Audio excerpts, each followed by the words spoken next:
Right, good afternoon all. So with us today, we've got an esteemed panel. Firstly, Luke Harris, who has more than 10 years experience in marketing, a depth of data knowledge, and this has been applied to many of the leading organizations around the world with success to date. We have Nikhil Shorji, who is the Managing Director of Infobip in Europe and has a plethora of experience in omnichannel messaging. And to my right, Barry Nolan, a Chief Strategy Officer of mobile marketing leader Swerve, who enables sophisticated engagements using data across apps on mobile, web, and television. Very sophisticated. Very sophisticated indeed. Gents, the first question, let's just dive straight in. On the tip of marketers' tongue right now, personalization. What does this mean? And why does it matter to companies, personalization? Luke, let's start with yourself. Thanks, Andy, and for that introduction too. I think from my perspective, as we look at it and speak to many of our customers, what we're really talking about when we think about personalisation is right person, right message, right time, right channel. I think we sometimes have a tendency in our industry to overcomplicate things, and often that's the core tenet of what we're thinking about when we're thinking about personalisation, because what that enables you to do, if you have those four key areas identified, is you're able to build a strategy and build an approach that enables you to transform what you're doing and move in line with shifting consumer expectations. And I'm sure we'll come on to dive into what those consumer expectations are a little later, but really that shift has been away from kind of one point in time, one message and one interaction, and then moving on and getting on with your life, to something that needs to be more consistent. And I want to be treated as a consumer in a way that demonstrates the brand knows who I am, knows where and how I want to be contacted, and what that message and that interaction looks like in an ideal world for me, and is driven by the consumer and not just by kind of brand KPIs or brand focus. Fantastic. Yeah. Nikhil, please. Yeah, thanks, Andy. And on the topic of consumer expectations, today the consumer is expecting to be able to interact with the brand across all channels, across platforms, apps, and they expect to do it 24 hours a day. Mm-hmm. And of course, with personalization added to it, I believe 72% of consumers expect brands to know their purchase history so that they can be prompted. And I think more than 60% actually are willing to move away from a brand, if they get a bad personalization experience. I mean, just yesterday I got an offer in the mail from one of the largest content subscription companies and offering me a free trial. And it was personalized, it was in my name, but it was a free trial, but I've been a subscriber for 5 years, so that's kind of not the right, offer that's pertinent to me. So you'll be looking for a discount next time? Yeah, I definitely have something to say. You should name them. No. I mean, personalization is quite simple. You get 2 to 3x return on personal if you personalize, and it's not hi first name, hi Andy, and all that stuff is table stakes today. I suppose, from a context of we work in apps, web apps, TV apps, mobile apps, and a few billion of them our stuff is installed in. And I suppose the interesting thing isn't just personalization, it's context. Like, what does context mean? Like, I flew in here yesterday and I Googled the hotel I wanted to stay in, and Google supplies immediately a whole lot of different options that I can, compete against. And that's context. It's in that moment. It's on that device. It's anticipating customer need. And so that's one of the more interesting things about what's happening in terms of, I think it's actually the new interesting battleground in terms of personalization, is that idea of context, of understanding customer need and converting that, understanding of user into an interaction that drives value for that consumer. And that, sort of rests on a lot of data and a lot of other stuff. Absolutely. Well, that's my next question. So this all sounds high requirement, but what's actually needed to bring this to life? So, Nikhil, do you want to share a bit on your views from your experience? Look, consumers today, they're happy to start their journey on one channel and then run across multiple channels and probably end up in an extremely lost channel. What needs to be there is a seamless integration and a seamless flow between all of these channels. And this leads to making sure that the back-end platform that is set up allows this data to come in and come out. Yeah, I think that's a really interesting point, actually, when you think about things both from a consumer expectation, but one of the things that we hear, and for context, we work with some of the largest enterprise kind of multi-brand, multi-country organisations globally, and one of the challenges that they face is, I've got lots of data, I know lots about lots of things, but how can I actually put that in a format, in a structure, in an approach that means I can react to the expectations that consumers have got? And I think when you kind of overlay that with regulatory updates and regulatory improvements, I'll show my hand, that have happened over the last couple of years, what that means is you have a battleground which is lots and lots of data, more data than we've ever had around consumers, and then restrictions and guidance on how we can use those. And the Venn diagram that shows kind of data that you're looking at that is useful is first and zero-party data, is data that consumers are willingly and knowingly sharing with brands that they have a high affinity for, and then they expect their experience to be improved as a result of sharing that data. And I think that's a really key thing to think about when we're looking at our plans, when we're thinking about the way in which we're going to approach different consumer groups or different product sets that we're looking to put together. That's a key point there, because many of the old tools that enterprises have been handcuffed in terms of the data assets that were available, rightly so, as our position as Cheetah is, to improve that integrity. But Barry, from the world of mobile apps, there's huge amounts of wealth of data that can be used to drive value still, in terms of behavioral data that you see within consumers every day that can be executed across other channels. Do you want to talk a little bit around that? Yeah, I mean, it is the challenge for most enterprises. They really do struggle with this thing. And data isn't the new oil, it's the new sand. It's so hard just to extract from that, any type of value and any type of reason. But unless you build upon that, you're not going to do these things like personalization or contextualization, because you're just going to be, spamming. And oftentimes when we start working with a customer, their first sort of role is to take an email and make it pushy, and that's, and I've done mobile marketing or whatnot. And that's not really the job. The job is to, understand customer need. I mean, I've got a boarding pass here from, one of my flights. And what mobile apps can do uniquely is make that data available, to marketers. So it knows I'm flying from Dublin to London. It knows the time I'm leaving at, the time I'm due to arrive. It knows if I've, haven't paid for any baggage as usual, if I've booked a window seat. And all of that can be used and made actionable, in a real-time type of environment. I suppose that's the unique thing we have with apps in terms of they feed you so much data. We ingest around 20 billion events every single day, and the key to that isn't just all those events, which is all interesting, is can you make sense of that, and can you make sense of that in seconds? And when you can do that and unlock that, that's where you can unlock value for the customer. Absolutely. Luke, you mentioned earlier zero-party data. I don't think that everyone may have a familiarity with that. If you could just share a little bit more around the background of that and how it's an asset for enterprises, that would be great.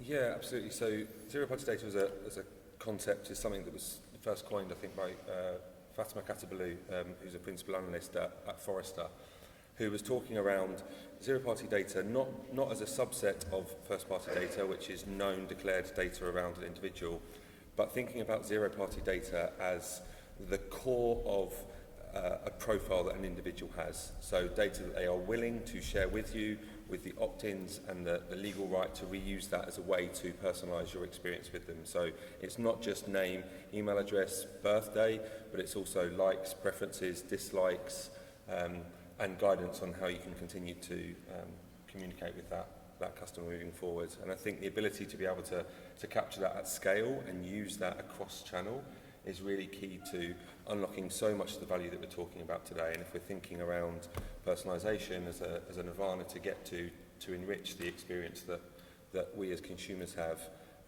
that's key to knowing that individual, and then, Barry, as you said there, being able to bring that at the right time with the right context to enrich an experience that somebody has, or predict a journey that they might want to continue to go on.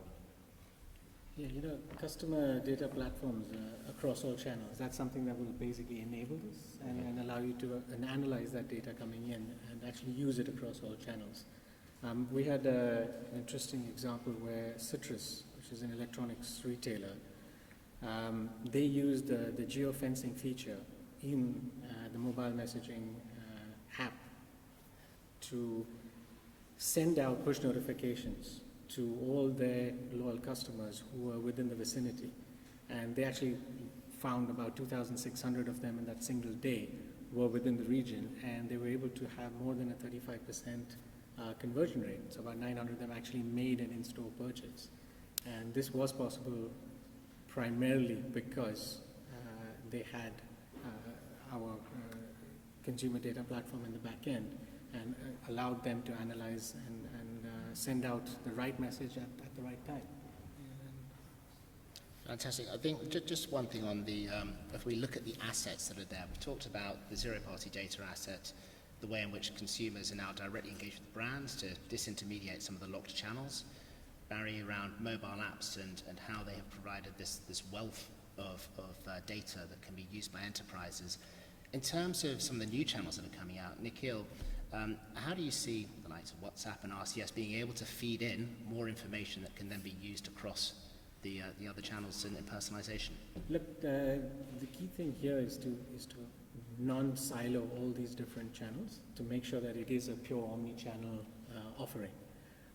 This was also highlighted, I think Natalia from my company there, she did mention earlier how UNICEF actually used it. They were using all these channels, but they were using it on separate platforms. They were also using it, silo. When they put it all together across one platform, they were able to get the right messages across, and they actually had a conversion of more than 8% more of sales, and they actually got, I think, more than 4% abandoned cart resales. So I think that's something that shows where the... Yeah, what does good look like? I mean, Luke, do you want to share a bit where, when we talk around the zero-party data example, customers aren't static, nothing more so than a football fan. Yeah. What are the results? What are the transfers? Who's the manager? What's your disposable income? Your family status? This moves through time. Your loyalty generally remains, depending on who you support. But we work with Arsenal. It'd be great to hear a bit around how they're using zero-party data to capture that. Yeah, for sure. I mean, I'm a Watford fan, so my loyalty has been tested more than I would like. But it's true. And for context, if you look at some of the largest sports organisations in the world, right, you often hear sports organisations talking about hundreds of millions or billions of fans. And actually, if you take another example, one of the largest football clubs in the world claim to have 900 million fans globally, and actually only really know about 25 million of those fans. So it really shows, even in areas where you would expect a really high affinity for kind of fan engagement with a club, there's still a huge ceiling to go after in terms of really stepping into that relationship. But yeah, to use a specific example, Arsenal have really been breaking new ground over the last couple of years in the approach that they are taking, and wanting to get to a point where they understand fans so well that they're able to kind of personalise and change the experience that a fan has. If you think traditionally, fan experience has been one experience in the stadium and then one digital experience, which is pretty agnostic, and everybody had the same experience, whether that be streaming highlights to a game, whether that be finding out some video content around a new signing, and it was pretty consistent. What Arsenal have been looking to do, and full declaration, they are using some Cheetah Digital solutions in our experiences platform around making sure they're understanding fans and asking the fans the sort of data they want to share with them. So whether it be their favourite player, whether it be their favourite experience or their favourite memory of being at Arsenal, whether it be the charity partners they want them to work with, whether it be some of the commercial partnership offerings that they've got. And what Arsenal have been able to do, as well as bringing that fan experience closer to individual fans and changing it, whether you be a season ticket holder, whether you be an Arsenal fan in the Philippines or Brazil or in China, you're able to experience the version of the club that is the right version of the fan experience for you. And I think that's something that extends further. Be communicated with over their preferred channel according to the distinctive features of each channel, but also customers saying what they want to be conversing with you on. Exactly, and traditionally, many football clubs, but specifically Arsenal, if you look at the cross-section of their in-stadium fan base, most of the time it's multi-generational, often there are season tickets and tickets that have been handed down from family member to family member over time, even from the split from Highbury, or the move from Highbury to the Emirates Stadium now. But actually what you've got is you've then got a huge range of younger fans who their first experience of a club is maybe through a player. Their loyalty is first to the player, and then the allegiance that player has to a club, and that's a very different journey and a very different contact kind of profile that you're looking to get at when you're talking about those different fans. And I think as we're seeing a younger audience looking at using non-traditional channels, I think that's where you've really seen an explosion in kind of mobile interaction and the approach that they're taking there, especially Arsenal. All right, do you want to continue on there as a joint customer of ours, and some other examples maybe from the mobile app world? Yeah, I mean, we obviously work at Arsenal too on the mobile stuff and all the mobile communications as a slave to Cheetah Digital. So in that it's orchestrated by Cheetah, and Cheetah says, okay, this person would like this fan, and interact with them and trigger that, and it just, you see it in the numbers and you see it in the engagement, And when you see it in the engagement, but you're not, we talk about conversions, abandoned carts, etc. What it is consumers responding to that brand. Most of the time, if you don't do any of this stuff or personalize it, your communications become a training algorithm to be ignored. If you're spamming users repeatedly, they're trained almost like an algorithm to ignore your communications. So you got to do things differently, you got to do things better, and you got to deliver value. Like a really interesting sort of customer of ours, and what they started off with was Emirates Airlines, which is an incredible airline, an incredible customer, and they obsess about the customer experience. And when they turned up Swerve inside their apps, they weren't doing marketing or they weren't doing upsells. They wanted to earn trust and provide value, and the first thing they did was integrate us into their operational systems, so that your flight's late, or your flight's on time, or it's leaving gate 17. And that really had two effects for them, or three effects. One is, communications from Emirates are valued now, I'll always look at it. Two is it provided a lot of reassurance to passengers who tend to be quite anxious, especially these days, about traveling, about what to do and where to go. And thirdly, it meant planes left on time, particularly out of Dublin, right? Because the pub is right beside the gate that Emirates leave in. And the impact of getting people out of the pub onto the flight, into Dubai, and they're not going to miss their Brisbane flight when we used to fly to Brisbane. So that's a really good example of a company not just, saying, let's take marketing and move it to this channel, but what set of jobs can we do and solve for this customer?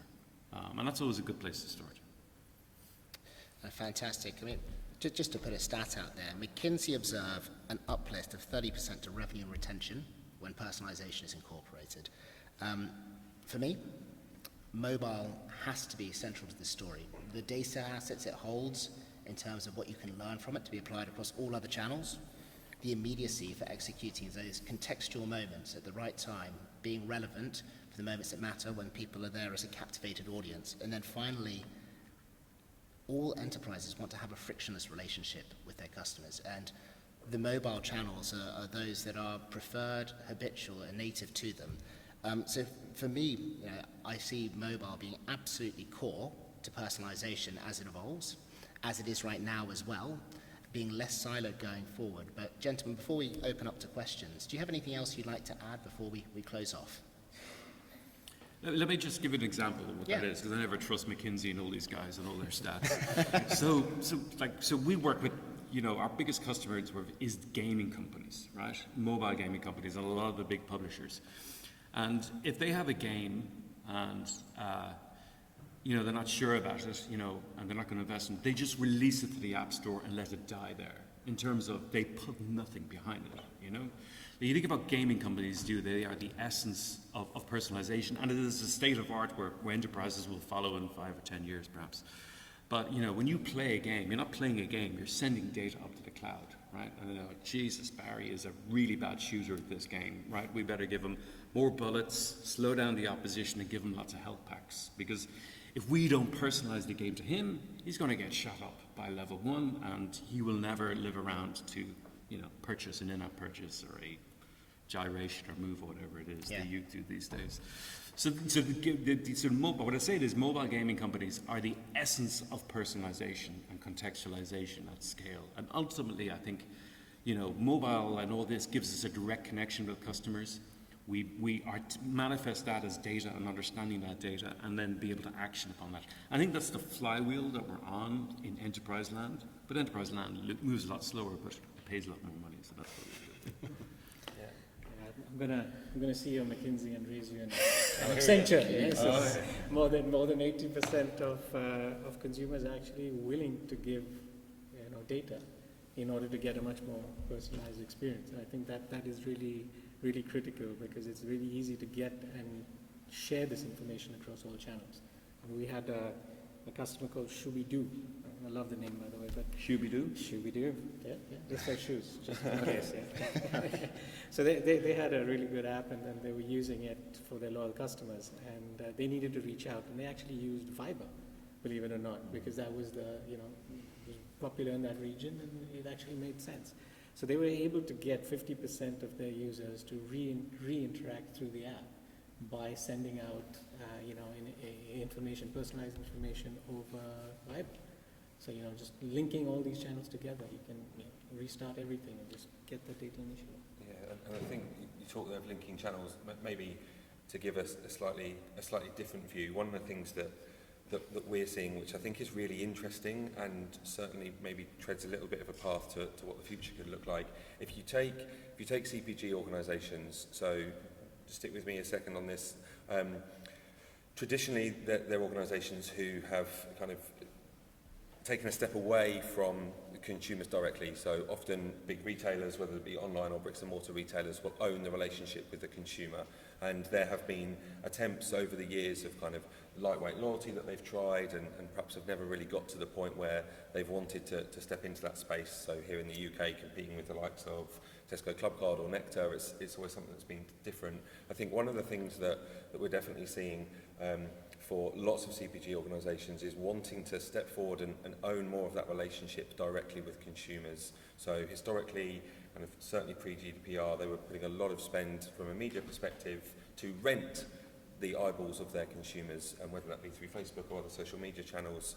And the shift that we're seeing a lot more recently is towards stepping forward and saying, well, actually, I want to have a direct relationship with this brand and a consumer that's bringing there. Now, one of the challenges they have is what that value exchange looks like and how they can bring value to consumers at a point that it's relevant and continue that onward journey. So whether that be partnerships with retailers to say, well, actually, you've made a purchase of this multi-pack of Doritos. Hey, next time you go into a Co-op store, you might want to be looking at this as well as a dip and another PepsiCo product, for example. And I think that's something that's really interesting, because what you have there is not organisations without necessarily the same technology debt of having to go after particular channels to focus on particular areas, and can really take a holistic view, because in some ways they are building from the ground up. And I think that's where you're seeing kind of greenfield opportunity for them to look at multi-channel or omni-channel approaches to personalising that and owning that direct relationship more and more. Perfect. Gentlemen, thank you so much. Let's open up for any questions. Nasia.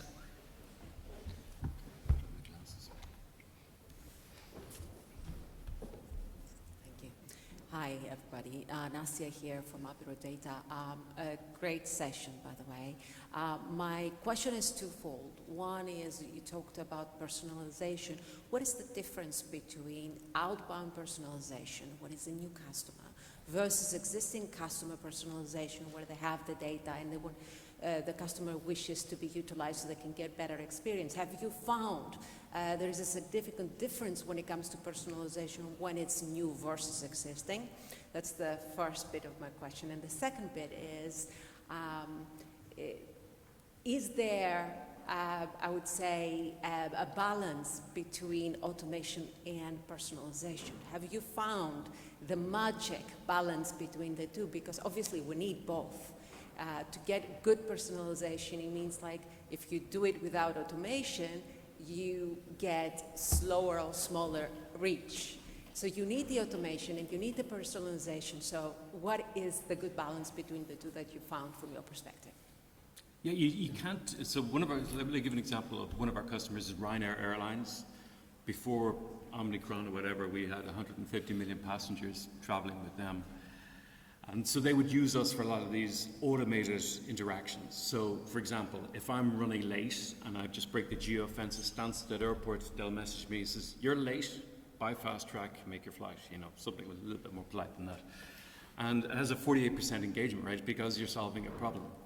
But in our platform, they have around 1,900 campaigns waiting to trigger, right? So you can't do that. There's not like, a bunch of people behind going, "Geez, Barry's at Stansted, press a button." So you have to automate all this, test it with a small number of people, see what happens, and then iteratively grow.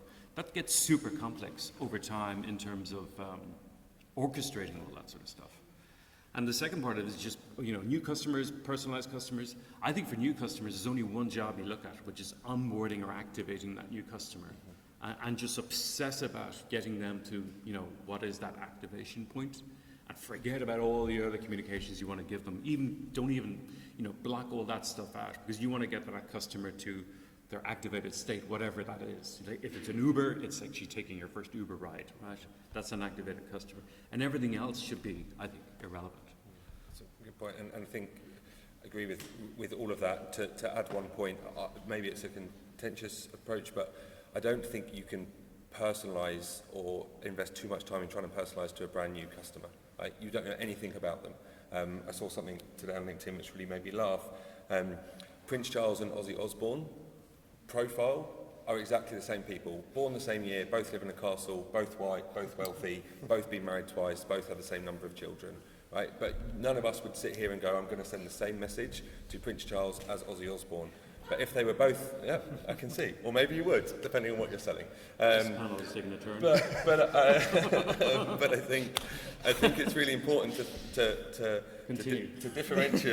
differentiate between what is true personalisation and what is actually over-engineering an effort to try and get 100% accuracy in targeting pre-customer, and actually think about what is my consumer journey when first engagement, where I'm obsessing about these people becoming a customer. If I believe I'm bringing value to them once they become a customer, how do I do that within the journey, as opposed to targeting my media spend or my media focus in one area? And then you can do kind of outbound customer-focused personalisation, because you know something about them, even, as you said right back at the beginning, Nikhil, whether it be purchase history. I know that you have purchased this product before, people who have purchased that in the past like this thing, as opposed to, I know Prince Charles has bought this, Ozzy, you might like this in the future. It's not going to get the same reaction, so just to add to that. And it also depends on a lot of the data that you already have, the Yes. algorithms you have in place. Mm-hmm. So, finding out the information of existing customers, and then in your industry, and in your vertical, you also know what services you have to offer, how it can be utilized. Mm-hmm. Great. Okay, well, listen, that's good. I just want to ask one quick question. Maybe I'll ask Andy, because he's been asking all the questions, not answering them. Maybe it's an obvious one, and maybe picks up on something that Luke's just said, but where does a brand, how does a brand negotiate the line between personalisation and creepiness? Because, there is a point at which... I'm glad you asked that. Spokesperson for creepiness, so. You're the obvious person to ask. Get the creepy question. Because even with a full opt-in, you can sometimes go too far and freak people out. No, absolutely. I think that there needs to be some policies put in place by enterprises. They have a responsibility beyond that of regulators and others to ensure they use their data carefully and use data that has been directly pulled from zero-party data, value exchanges, asking, what are your preferences, Tim? How do you want us to serve you as a customer? And off the back of that, align to that and be true to it. And then, as you progress and see you move through the customer life cycle, start to broaden how can we go deeper into other ancillary products, but specializing really on you entered for whatever specific value that you saw in this enterprise and relationship. Stay true to that, but make sure that you're taking feedback directly from the customer as you start to splinter away from that, rather than just starting to go more generic or saying, we've just seen that you've bought your new trainers, are you going to the gym today, and here's some things that we could do at the gym. That's when it gets a little bit creepy. Yeah. That's my version of creepy, at least. The regulator today is Apple. So Apple regulates. They do app tracking transparency, which has destroyed a lot of advertising businesses and impacted Facebook's earnings and others' earnings. They just roll out mail privacy protection. So they're the regulator who's, deciding the creepy lines. Yeah, well, we'll good. let Tim Cook decide where our personal parameters are. All right, well, look, thank you for a fascinating discussion, and on to the next one. Thank you very much.